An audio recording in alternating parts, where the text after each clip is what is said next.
नमस्कार दोस्तों, स्वागत है आपका एक बार फिर आज के मेरे इस वीडियो में। तो दोस्तों, आज है दिन रविवार का, फुर्सत का। मैंने सोचा आप लोगों के सवालों के जवाब देने की एक वीडियो आप लोगों के लिए अपलोड कर दूं। लेकिन कल एक अपडेट आया साहब, और वो अपडेट क्या था? ब्राइटकॉम ग्रुप रिलेटेड अपडेट है साहब। इसी अपडेट को इस वीडियो के माध्यम से थोड़ा जानने और समझने की कोशिश करेंगे। क्वेश्चंस कमेंट्स क्योंकि बहुत सारे थे, मैं एक डिटेल वीडियो आप लोगों के लिए बनाना चाह रहा था, कम से कम आधे घंटे की लैपटॉप के माध्यम से। लेकिन कमेंट्स क्वेश्चन इतने ज़्यादा आ गए तो मैंने सोचा कि एक 5-7 मिनट की वीडियो आप लोगों के लिए बना दूं, एक समरी आपको बता दूं कि कल जो ब्राइटकॉम ग्रुप का अपडेट आया है उसमें आखिर है क्या। चलिए साहब, शुरुआत करते हैं। तो आपको पता ही है कि एक्सचेंज का कहना है कि भैया, आपको पता है कि बीसीजी का काउंटर इस समय सस्पेंडेड है, ठीक है, और रीलिस्ट की बातें हो रही हैं।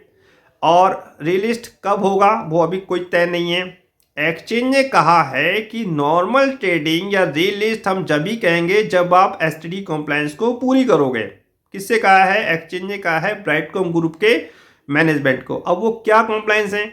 वो हैं साहब आपके ऑडिट रिपोर्ट जो कल आई है 111 पेज की, उसके साथ साथ एक एनुअल रिपोर्ट, ठीक है, और उसके साथ साथ एजीएम का नोटिस। ये तीन चीज अभी रिक्वायरमेंट थी एक्सचेंज को, ये तीन चीजें चाहिए थी नॉर्मल ट्रेडिंग के लिए।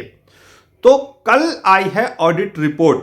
जी हाँ, कल ऑडिट रिपोर्ट आई है। आपको पता ही है कि अब तक जितने भी रिजल्ट आए हैं वो अनऑडिट थे, उसको ऑडिट करना था। यही ऑडिट रिपोर्ट एक्सचेंज ने मांगी थी, किससे? ब्राइटकॉम ग्रुप के मैनेजमेंट से, और ब्राइटकॉम ग्रुप ने कल इसको जारी किया है। अब देखने वाली बात होगी कि एक्सचेंज में ये कब सबमिट करते हैं। दूसरी चीज, एनुअल रिपोर्ट। अब एनुअल रिपोर्ट के बारे में ब्राइटकॉम ग्रुप का कहना है कि वो अप्रूव हो चुकी है। हालांकि उन्होंने अभी तक इसकी कोई डेट इसमें जारी नहीं की है कि वो कब प्रकाशित होगी। रही बात एजीएम के नोटिस की, ऑलरेडी उन्होंने बता दिया है कि पहले जो 31 जनवरी को एजीएम होनी थी, अब वो 7 फरवरी को एजीएम होगी, ठीक है। क्योंकि मुझे लग रहा था कि इसमें कोई चेंजेस जरूर होगा, क्योंकि इनके पास ऑडिट रिजल्ट थे नहीं, शायद वो 31 जनवरी की डेट मेरे ख्याल से थोड़ा इसीलिए इन्होंने आगे पीछे की है। तो ये एक समरी थी साहब, मैंने आपको समरी बताई। बाकी अगर आपको डिटेल वीडियो देखनी है ना, तो आप मेरी जो पार्ट्स में वीडियो आए या फिर डिटेल वीडियो है उसको जरूर देखिएगा, तभी आप चीज़ों को समझेंगे। क्योंकि बहुत सारी नियुक्तियां भी हुई हैं। पिछले बार जो सीए है उनका क्या हुआ, ये भी हमने सवाल पूछा है। इन्होंने नए सीए की नियुक्ति करी, अगले 5 साल के लिए कंपनी सेक्रेटरी की नियुक्ति करी है, इंडिपेंडेंट डायरेक्टर की नियुक्ति करी है। और साहब आपका जो ऑडिटर है उन्होंने एक क्वालिफाइड नोट भी छोड़ा है।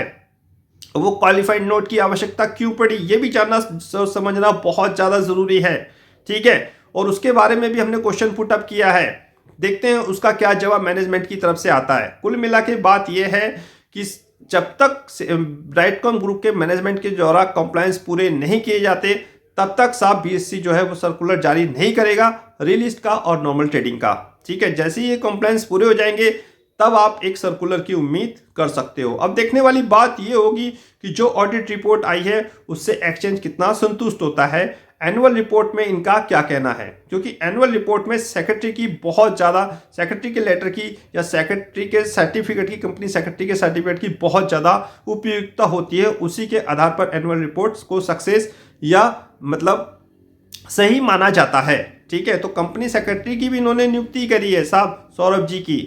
उन्हीं सारी चीज़ों को आपको समझना है। जो इन्होंने सेल्स बताई थी, कितनी रेवेन्यू बताई थी? 4,500 करोड़ के आसपास से ज़्यादा की सेल्स बताई थी। प्रॉफिट हालांकि वो सही है, लेकिन सब्सिडी के आगे क्वालिफाइड नोट छोड़ दिया है साहब अभी हम हमारे सीए साहब ने। पिछले सीए जो थे उनका क्या हुआ? श्वेता सिंह, जो अभी तक कंपनी सेक्रेटरी के रूप में वेबसाइट में झलक आ रही थी, उनका क्या हुआ? क्योंकि आखिर कंपनी सेक्रेटरी की नियुक्ति क्यों आवश्यकता पड़ी? क्या ये दोनों एक साथ काम करेंगे? बहुत सारे क्वेश्चंस अभी भी दोस्तों अनसुलझे हैं, जिनका जवाब मैनेजमेंट को देना है।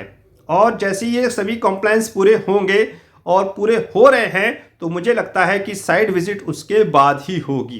क्योंकि साइड विजिट एक्सचेंज जब ही करेगा जब ये अपने सभी कंप्लायंस को पूरा करेंगे। उसमें एआर जरूरी थी जो इन्होंने जारी कर दिए कल, और एनुअल रिपोर्ट जरूरी थी वो भी इन्होंने अप्रूव कर दी है। हालांकि अभी उन्होंने सार्वजनिक नहीं किया है। देखते हैं आज भी इनका क्या वीकली अपडेट आता है या नहीं आता है, उसमें मैनेजमेंट का एनुअल रिपोर्ट के बारे में और जो कल ऑडिट रिपोर्ट आई है उसके बारे में क्या कहना है। तो आप बने रहिए मेरे साथ, चीज़ें स्टेप बाय स्टेप समझेंगे। ये तो एक वीडियो मैंने आपको इसलिए बना के दे दी ताकि आप इसकी समरी जान सको कि जो कल ऑडिट रिपोर्ट आई थी वो आखिर थी क्या। एक ऑडिट रिपोर्ट आपको समझनी जाननी बहुत ज़्यादा ज़रूरी होती है। इसी से हमें कंपनी के बारे में इंटरनल स्थिति का पता चलता है कि कंपनी की सेल जो हो रही है, जो कंपनी बता रही है वो सही है या नहीं है, क्योंकि चार्टर्ड अकाउंटेंट ही उसको सर्टिफाइड करते हैं। Profit, cash reserve, trade receivable और साहब current asset, non current asset, depreciation, कितना इन्होंने टैक्स दिया, ये सारी चीजें दोस्तों हम एक ऑडिट रिपोर्ट के माध्यम से समझते हैं। तो फिलहाल स्टेप बाय स्टेप हम आगे बढ़ेंगे, उस पूरे 111 पन्नों को हम खंगालने की कोशिश करेंगे। तो बने रहिए मेरे साथ। नेक्स्ट वीडियो में थोड़ा सा मैं आपको विस्तार से समझाने की कोशिश करूंगा लैपटॉप के माध्यम से। नमस्कार।